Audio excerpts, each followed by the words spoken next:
Assalamualaikum warahmatullahi wabarakatuh. Halo anak-anakku semua, berjumpa lagi dengan Bapak Iwan Setiawan. Kali ini Bapak ingin memberikan materi SBDP atau rangkuman materi SBDP kelas 5 ya, dari tematik yang sudah dipelajari. Nah, mudah-mudahan dengan rangkuman ini kalian bisa eh, menyelesaikan soal-soal PAT nanti ya. Sebelumnya Bapak mohon maaf, Bapak suaranya lagi serak. Oh iya, apa kabar semuanya? Semoga kalian semua sehat dan juga selalu ada dalam lindungan Allah Subhanahu wa taala. Nah, baiklah. Rangkuman yang pertama adalah tentang seni musik. Ini sudah berulang kali ya, karena tema kelas 5 itu mulai dari 7, 8 sampai 9 itu tentang seni musik. Nah, di sini kita mulai dari tangga nada. Tangga nada itu adalah susunan nada yang beraturan atau berjenjang. Ya. Contoh susunan nadanya seperti ini. Kalau not baloknya atau hurufnya C, D, E, F, G, A, B, C. Ini susunannya ya, urutannya. Sedangkan not angkanya 1, 2, 3 sampai 1 titik. Dan 1 itu dibacanya do, 2 re, 3 mi, 4 sol, la, si, dan do. Nah, urutan dari do sampai do lagi ini biasa disebut dengan oktav. Ya, sekali lagi urutan dari do sampai do lagi disebut oktav. Ya. Nah, baik, kita lanjut. Tangan nada ini, sebelum lanjut ke yang lain ya, tangan nada ini dibagi menjadi dua, yaitu tangga nada diatonis, yang kedua tangga nada pentatonis. Nah, apa itu arti dari tangga nada diatonis? Kita mulai dari yang ke satu, yaitu tangga nada diatonis. Tangga nada diatonis adalah tangga nada yang mempunyai 7 nada pokok. Ya. Dengan susunan nadanya seperti berikut. Seperti tadi, mulai dari not baroknya atau hurufnya C, D, E, F, G, A, B, C. Not angkanya 1, 2 sampai 1 titik. Dan do, angka satunya do, 2 re, ini dibacanya. Ini susunan nadanya 1 oktav ya, dari do ke do lagi. Nah, terus sebelum lanjut ada lagi. Tangan nada diatonis ini dibagi lagi menjadi dua, yaitu tangan nada mayor dan tangan nada minor. Jadi harus ingat, dibagi. Ya, tangan nada mayor dan tangan nada minor. Nah, baik, kita langsung bahas mulai dari tangan nada mayor. Ini bagian dari tangan nada diatonis ya, tangan nada mayor. Nah, ini juga mempunyai 7 nada pokok. Nah, di sini susunan nadanya C, D, E, F, G, B, C, terus do, re, mi nya juga sama, tidak ada perbedaan. Dan di sini ditulis mempunyai jarak interval, atau interval itu artinya jarak nada ya. Nah, ini mempunyai jarak nada. Do ke re itu 1, 1 re ke mi ke fa setengah, fa ke sol 1, sol ke la 1, la ke si 1, dan si ke do setengah. Nah, ini namanya jarak interval. Nah, cirinya dari tangan nada mayor ini adalah biasanya kalau lagunya bersemangat atau gembira, sedangkan nadanya diawali dengan nada do atau C. Nah, diawalinya ini nada do atau nada C. Nah, itu perbedaan atau ciri dari tangan nada mayor. Sedangkan tangan nada minor dengan susunan nadanya sebagai berikut, mulai dari A atau angkanya la atau angka 6, ini bacanya la. Nah, ini A, B, C, D, E, F, G, A, atau 6, 7, 1, 2, 3, 4, 5, 6. Dibacanya ini ya, la, si, do, re, mi, fa, sol, la. Dengan jarak interval la ke si itu 1, setengah, 1, 1, setengah, 1, 1. Nah, ini namanya interval, atau interval itu adalah jarak antar nada. Cirinya hampir sama, kalau ini kebalikannya, ini bersemangat kalau mayor, kalau minor sedih ya, jadi kurang bersemangat. Dan diawali dengan nada A. Dan mempunyai yang ketiga, mempunyai jarak interval 1 setengah, 1, 1, setengah, 1, 1. Nah, itu dari tangan nada. Ya, semoga kalian paham. Sekali lagi Bapak simpulkan ya. Tangan nada dibagi menjadi dua, yaitu tangan nada diatonis dan pentatonis. Tangan nada diatonis dibagi menjadi dua, yaitu tangan nada mayor dan tangan nada minor. Sedangkan tangan nada pentatonis dibagi dua lagi, yaitu tangan nada pelog dan tangan nada slendro. Baik, kita lanjutkan masih tentang seni musik. Nah, kita bahas tentang tangan nada pentatonis.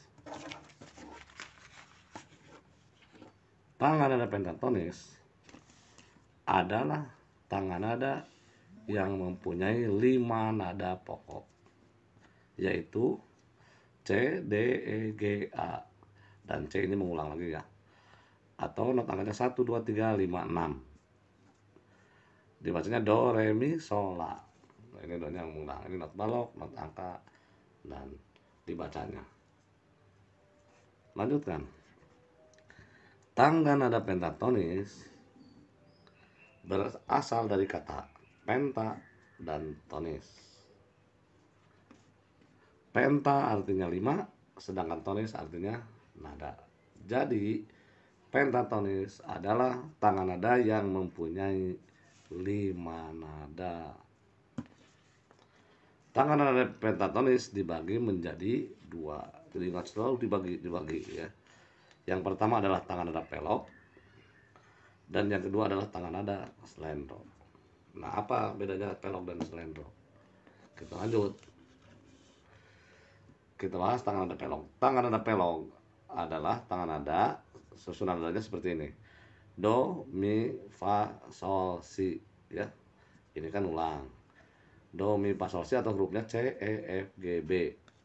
Atau do, mi, fa, sol, si yang ini ya. Do dibaca ini mi, angka 3 mi, angka 4 fa. Ini udah paham ya semuanya. Tangan nada pelog ini adalah tangan nada yang tidak mempunyai nada D atau not angkanya angka 2 atau re, dan nada A atau la angka 6, yaitu tangan nada pelog. Sedangkan tangan nada slendro, yang kedua tangan nada slendro, susunan nadanya adalah C, D, E, G, A, C atau do, re, mi, sol, la. Di sini tambah do, urutannya seperti ini, ada not angka dan dibacanya. Tangan nada slendro ini tidak mempunyai nada F atau fa dan B atau C. Jadi kalau yang ini re dan la, sedangkan ini tidak mempunyai nada fa dan si. Terus lagu-lagu daerah Jawa dan Sunda biasanya nih, sebentar. Lagu daerah Jawa dan Sunda biasanya menggunakan tangan nada pelog. Jadi kebanyakan tangan nada pelog itu digunakan untuk lagu-lagu tradisional dari Jawa dan Sunda. Ini lagu daerah Jawa dan Sunda, tangan nadanya menggunakan tangan nada pelog. Nah, sampai sini paham ya? Kalau sudah, kita bahas ke materi selanjutnya, yaitu alat musik ritmis dan melodis. Ini kalian sudah memahami semua. Alat musik ritmis adalah alat musik yang tidak bernada. Contohnya gendang, tifa, drum, tamborin, dan lain-lain. Jadi yang disebut ritmis tidak bernada itu tidak mempunyai nada seperti do, re, mi. Do, re, mi, fa, sol, la, si, do. Jadi tidak ada, hanya bunyi-bunyi ketukan saja. Sedangkan alat musik melodis, tadi disebutnya alat musik melodis adalah alat musik bernada. Nah, ini mempunyai do, re, mi, fa, sol, la, si, do susunan nadanya. Contohnya banyak. Pianika, recorder. Nah, recorder banyak yang kurang tahu. Di sini ada recorder, itu sejenis suling yang terbuat dari bahan plastik sama ya, dan ini bentuknya modern. Selanjutnya kecapi tradisional, itu gitar, biola, dan lain-lain. Ini adalah alat musik bernada ya. Dan terus kalau sudah menulis istilah-istilahnya, biasanya ada lembar lagu. Nah, lembar not lagu ini kalau untuk membaca not, kita mempunyai lembar not lagu, itu disebutnya partitur. Soalnya banyak yang nggak tahu kalau disuruh baca not apa istilahnya. Nah, namanya adalah partitur. Baik, kita lanjutkan dari seni tari. Seni tari yang dibahas pada tema semester 2 ini adalah mulai dari pola lantai. Nah, ini pola lantai adalah garis lintasan yang dilalui oleh penari. Pola lantai yang paling umum digunakan adalah pola lantai horizontal. Ada 4 ya pola lantainya. 1 horizontal, contoh tariannya adalah tari saman. Ini biasanya tari saman itu hanya memanjang dari kiri ke kanan ya, dari satu barisan kanan kiri, jadi tidak ke mana-mana kalau tari saman. Yang kedua pola lantai vertikal. Contoh tarian dari tari Yosepan dari Papua. Banyak tari bertemakan perang di Papua itu menggunakan pola lantai vertikal. Yang ketiga pola lantai diagonal. Contoh tariannya adalah tari Bedaya Ketawang yang berasal dari Yogyakarta. Dan yang keempat adalah pola lantai melingkar. Contoh tariannya adalah tari Kecak dan Legong dari Bali. Ya, ini pola lantai yang digunakan pada yang paling umum digunakan dalam tarian. Nah, di sini jenis tarian dibagi menjadi 3. 1, tari tunggal, tarian yang dilakukan oleh seorang penari. Jadi 1 orang ya tari tunggal itu. Yang kedua adalah tari berpasangan, tarian yang dilakukan 2 orang atau lebih secara berpasangan, baik itu laki-laki dan perempuan ya, tari berpasangan. Jadi tarian yang dilakukan oleh 2 orang atau lebih, dari itu kan berpasangan. Dan yang ketiga adalah tari kelompok. Tari kelompok adalah tarian yang dilakukan lebih dari 1 orang, baik itu laki-laki atau perempuan. Jadi kelompok itu banyak, ada yang massal atau rampak, kolosal dan lain-lain. Jadi kalau sudah banyak penarinya, berarti itu disebut tari kelompok. Lanjutkan. Di sini ada tarian yang bertempo lambat dan tarian yang bertempo cepat. Dan di sini dicontohkan ada 2. Yang pertama adalah tarian yang bertempo lambat, yaitu seperti tari serimpi. Karena ini gemulai, ini tariannya berasal dari Jawa Tengah. Sedangkan tarian yang bertempo cepat adalah tari saman yang berasal dari Aceh ya. Itu rangkuman dari seni tari. Dan sekarang dari seni rupa tentang gambar cerita. Ini hanya mengulang saja ya, mengingatkan. Gambar cerita adalah ilustrasi gambar yang dibuat untuk memperjelas pesan teks yang ingin disampaikan.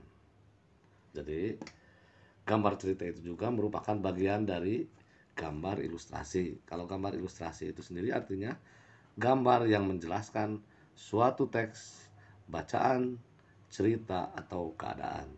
Sedangkan gambar cerita adalah ilustrasi gambar yang dibuat untuk memperjelas pesan teks yang ingin disampaikan.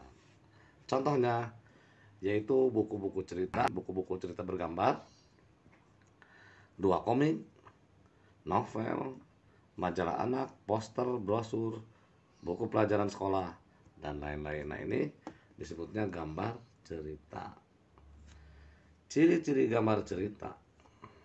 1, memudahkan pembaca dalam memahami suatu penjelasan atau cerita. Yang kedua, memberikan gambaran singkat isi tulisan atau cerita. Yang ketiga, menambah nilai keindahan sajian sebuah tulisan atau cerita. Ini ciri-cirinya. Nah, dibedakan, gambar cerita itu dibedakan dalam karya seni rupa 2 dimensi dan 3 dimensi seperti ini.